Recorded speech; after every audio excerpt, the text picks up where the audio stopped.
What I've taken, I'm a learner, I love learning. Getting to be with Ryan Wakamerka when we took over at Houston on day one. You know, when we got to Houston, we were dead last in our conference. Our GPA was kind of okay. And we turned that program around from dead last to first, and we had never won our conference meet in program history. And being able to work with Ryan and be his right hand, the thing that I learned the most there is just staying true to who you are. You know, Ryan was a great head coach because of who he was as a person and who he was in his role. And I was a great assistant because of who I was. And the way that we worked together as a team, seeing eye to eye on the same perspective, but the approach being differently, again, that comes back to me building my dream team and building a team that can work together. And every step along the way, what made Arthur great at Louisville, right? And I would stand next to Arthur, and I would stand next to Vlad, and Vlad is a phenomenal breaststroke coach. And I'd be like, Vlad, why? How are you approaching that? Why?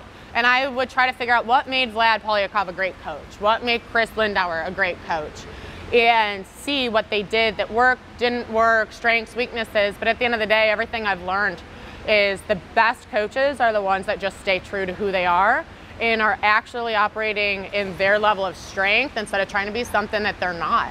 And so that's where in hiring my staff, I don't need another Hannah Burandt on this pool deck. I need people that are going to balance me out, complement me, and again, provide everything that our athletes are going to need, from, you know, sprint to distance to IM, but also you're going to have an introvert on deck, you're going to have an extrovert on pool deck, you're going to have, you know, somebody that's going to get angry and somebody that's going to cry, and we have almost 70 athletes on this team.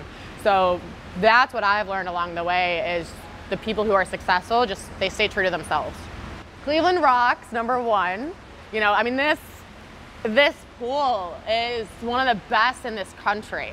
You know, to be able to train here, to be able to practice here, I think it's really cool because you have tradition, right? What Wally has done, what Busby has done, you look at the tradition and you look at the heritage that we have, and it's amazing to be able to come into this pool and see that, and to have alumni that are, you know, in their 60s that are involved with this program, and to walk out on this campus and see Fenn Tower and to see the tradition and history. But then also you walk outside and it's not the Cleveland State I knew when I graduated high school in '05. And seeing the engineering building, the education building, the student center, I walked to the Indians game on Tuesday. How cool is that? You know, being able to have a downtown experience, but to have access to the Cleveland Clinic. You know, if you want to study medicine, oh my gosh, the Cleveland Clinic, it's world-class healthcare. You know, it's an amazing opportunity. So I think for a recruit to think about, well, what do I need as a person? Oh my gosh. What do I need as a student? Wow. What do I need as an athlete? Well, I'd like to think we've got that set. So I think it's that whole experience to be able to come, and whether you're staying in Ohio or moving here, to be able to get your needs met as a person, as a student, and as an athlete. So it's that whole fit.